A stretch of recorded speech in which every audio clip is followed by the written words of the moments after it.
Il a foutu notre vie en l'air. Il devrait même plus pouvoir se regarder dans la glace, en fait, d'avoir foutu en l'air la vie d'une famille comme ça.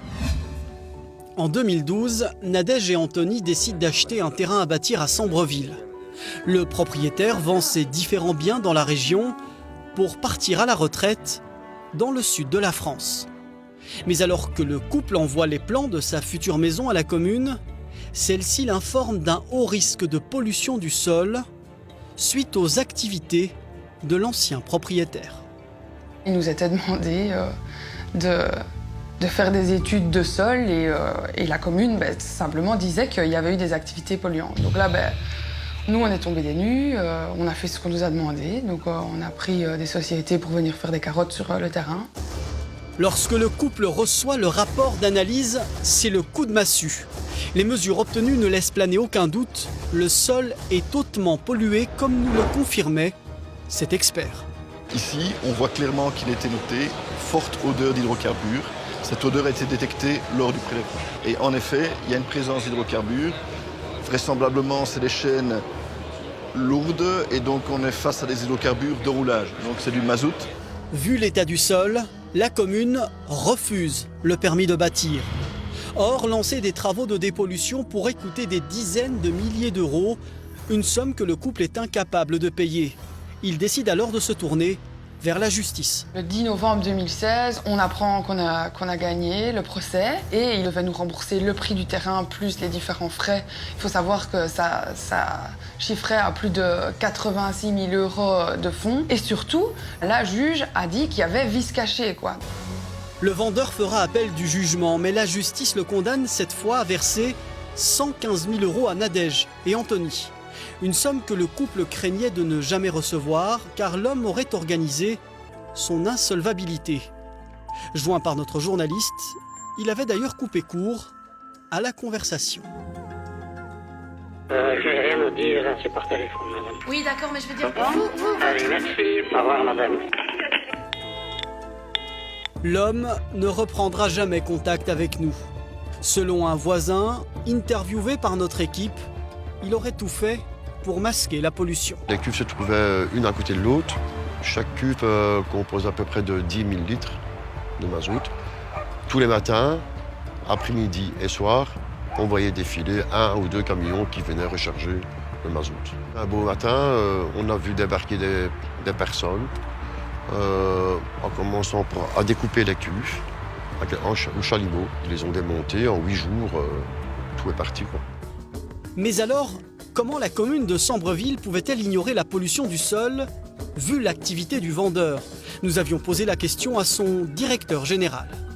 On ne peut pas avoir connaissance de toutes les pollutions, de tous les terrains qui se trouvent sur notre territoire, c'est impossible. Par contre, il y avait une activité qui était développée sur ce terrain. A priori, quand l'ancien propriétaire a stoppé son activité, il y avait un certain nombre de démarches à faire, y compris des démarches vers la ville, qui n'ont pas été réalisées. La commune se disait prête à dialoguer avec le couple. En attendant, Nadège et Anthony étaient plus que jamais dans une impasse. Tous les mois, on doit encore payer ce terrain. On paye un terrain qu'on n'a pas pollué, on sait qu'il a pollué et on continue à payer. Enfin, c'est une catastrophe financière. Oui, j'ai de la haine pour lui, j'ai de la haine, mais cette haine, elle va nous permettre à continuer à se battre. Parce qu'on ne peut pas accepter ça. On ne peut pas accepter une injustice pareille. 4 mois après la diffusion de ce reportage qui vous avait tous profondément révoltés, je m'apprête à retrouver Nadège chez elle. Je me demande si le combat qu'elle menait sans relâche a finalement porté ses fruits. Bonjour. Merci.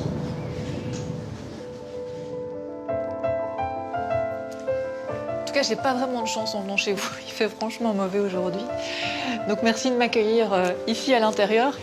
Lorsque l'on a vu ce reportage, le vendeur que l'on avait interpellé par téléphone a refusé de répondre à nos questions. Est-ce que vous, depuis les 4 mois qui se sont écoulés, vous avez eu de ces nouvelles ?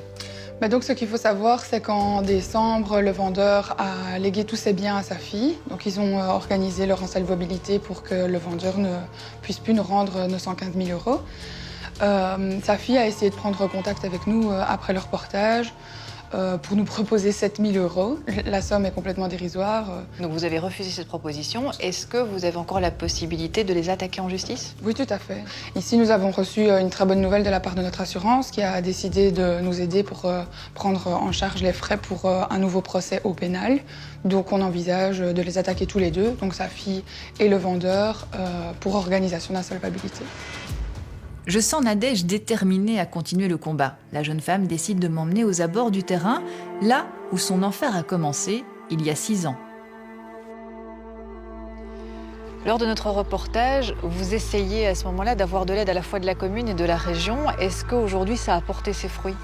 Alors on a rencontré le bourgmestre et le directeur général de la commune, mais à l'heure actuelle, ils ne prennent aucune décision et aucune aide ne nous est apportée.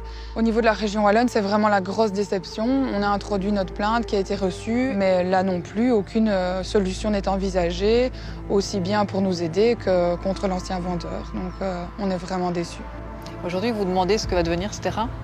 Je me demande ce que va devenir ce terrain et on a découvert la pollution, on l'a prouvé. Et personne ne prend aucune décision. Donc au niveau de l'environnement aussi, on se demande un peu comment ça va aller, quoi. Nadège et son compagnon me semblent bien seuls dans leur bataille. La diffusion de leur histoire dans Images à la pluie avait pourtant suscité des milliers de réactions. Est-ce que vous avez ressenti, vous aussi, cette espèce d'élan de solidarité? Oui, on a eu énormément de réactions. Beaucoup de gens ont voulu nous aider. J'ai reçu énormément de mails pour essayer de nous apporter des pistes d'aide et du soutien. Mais malheureusement, ça n'a pas pu aboutir à une solution, mais ça fait du bien.